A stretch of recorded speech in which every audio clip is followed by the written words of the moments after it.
जय हिंद दोस्तों, unto sir classes में आप सभी को स्वागत है। क्लास 9 का केमिस्ट्री लेसन 1 पढ़ा चुके हैं। लेसन 2 है। लेसन 1 में था पदार्थ और लेसन 2 में है पदार्थ का वर्गीकरण। पदार्थ के मुख्य रूप से 5 अवस्थाएं, ऐसे 3 अवस्थाएं ठोस, द्रव और गैस। चौथी अवस्था प्लाज्मा और पांचवी अवस्था बोस आइंस्टीन कंडेंसर था। और यहाँ देखिए, अब हम भौतिक अवस्था के आधार पर हम पदार्थ के 3 अवस्थाएं, जैसे में पदार्थ की अवस्थाएं, 1 मिनट पहले सुन लीजिए। पदार्थ किसे कहते हैं, लेसन 1 में ही पढ़ा चुके हैं। पदार्थ किसे कहते हैं, वैसे पदार्थ जो किसी वस्तु, आंखों से जो कोई वस्तु दिख रहा है जिसमें कुछ वजन हो और कुछ न कुछ स्थान घेरता है, उसे पदार्थ कहते हैं। जैसे में देखिए, यहाँ पर वर्गीकरण पहले देखिए, पदार्थ का वर्गीकरण, क्लासिफिकेशन ऑफ द मैटर्स। पदार्थ यहाँ देखिए, पदार्थ यहाँ 2 भाग में बढ़ जाता है।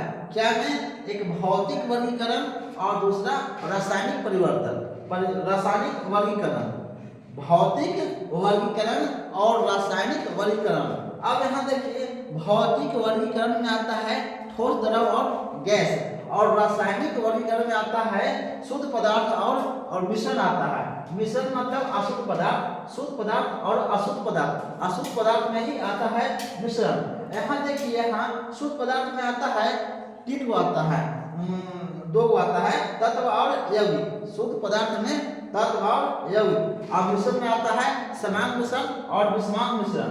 अब देखिए, यहाँ पर तत्व में आता है 3 प्रकार। तत्व में 3 प्रकार, धातु, अधातु और उपधातु। यौगिक में आता है कार्बनिक यौगिक और अकार्बनिक यौगिक। अब देखिए, मिश्रण में आता है समांगी मिश्रण और विषमांगी मिश्रण। यहाँ देखिए, भौतिक वर्गीकरण ठोस उसे कहते हैं जिसमें आकार और आयतन दोनों निश्चित है। इसे संपीड़ित नहीं किया जा सकता है। किसी को मारेंगे तो ढेला से सिर उठ फूट जाएगा, जो अवस्था में रहेगा हमेशा वही अवस्था में रहेगा। और द्रव देखिए, द्रव पानी की अवस्था में रहेगा, ठोस अवस्था में नहीं रहेगा। इसे धंसाया नहीं जा सकता है, कहीं पर रखेगा यदि पिघल के दह जाएगा, गिर जाएगा, चल जाएगा। द्रव में ऐसा प्रवृत्ति पाया जाता है। इसके कण, पदार्थ के सभी कण कुछ न कुछ वो हल्के गतिशील होते हैं, ठोस के हो चाहे द्रव को या गैस का है, लेकिन सभी का पदार्थ का कण गतिशील होते हैं। ठोस का भी गतिशील होता है कण, लेकिन उसको देखने के लिए हमें माइक्रोस्कोप की आवश्यकता पड़ेगा। द्रव का क्या है कि वो तो डालिएगा, वो तो इसका गतिमान ठोस से ज्यादा होता है और गैस के द्रव से ज्यादा होता है। अब देखिए, हम रासायनिक वर्गीकरण में देखिए, हम शुद्ध पदार्थ और मिश्रण, शुद्ध में देखिए यहाँ पर तत्व और यौगिक, यहाँ मिश्रण। और देखिए यहाँ पर तत्व में क्या आता है, धातु, अधातु और उपधातु। यौगिक में कार्बनिक और अकार्बनिक। अब देखिए, इस सभी का डिफरेंशिएशन डिटेल से नीचे दिया हुआ है, आगे बढ़ते हैं। पदार्थ का वर्गीकरण, क्लासिफिकेशन ऑफ मैटर। देखिए, भौतिक वर्गीकरण, देखिए किसी पदार्थ का भौतिक गुणों के आधार पर वर्गीकरण किया जाता है, भौतिक वर्गीकरण कहलाता है। भौतिक गुण, पदार्थ के आकार, साइज, रंग, अवस्था जैसे गुणों को भौतिक गुण कहते हैं। पदार्थ के आकार, साइज, रंग, अवस्था जैसे गुण को भौतिक गुण कहते हैं।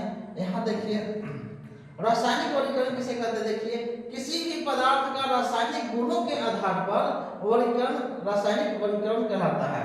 रासायनिक गुण देखिए क्या है यहाँ पर, रासायनिक, जब कोई पदार्थ रासायनिक अभिक्रिया के समय या उसके बाद अपना प्रभाव दिखाता है तो उसे उस पदार्थ का रासायनिक गुण कहते हैं। जैसे में लोहा और वायु और जल तीनों मिलकर क्या लगा दिया, जंग बना दिया। लोहा, वायु और जल मिलकर जंग लगा दिया किसी भी लोहा में, इसी को कहते हैं क्षरण। हम लोग पढ़े हैं, इसी को कहते हैं क्षरण। यहाँ देखिए, यहाँ पर पदार्थ का भौतिक वर्गीकरण, ठोस, द्रव और गैस। अभी हम ऊपर बताएं ठोस, द्रव और गैस। ठोस का आकार और आकृति निश्चित होता है, इसमें संपीड्यता कम होती है। संपीड्यता मतलब इसे दबाया नहीं जा सकता है। द्रव की क्या है, इसको हल्का सा पुश करके दबाया जा सकता है, गैस को जितना ज़्यादा दबाना है उतना ज़्यादा दबाइए।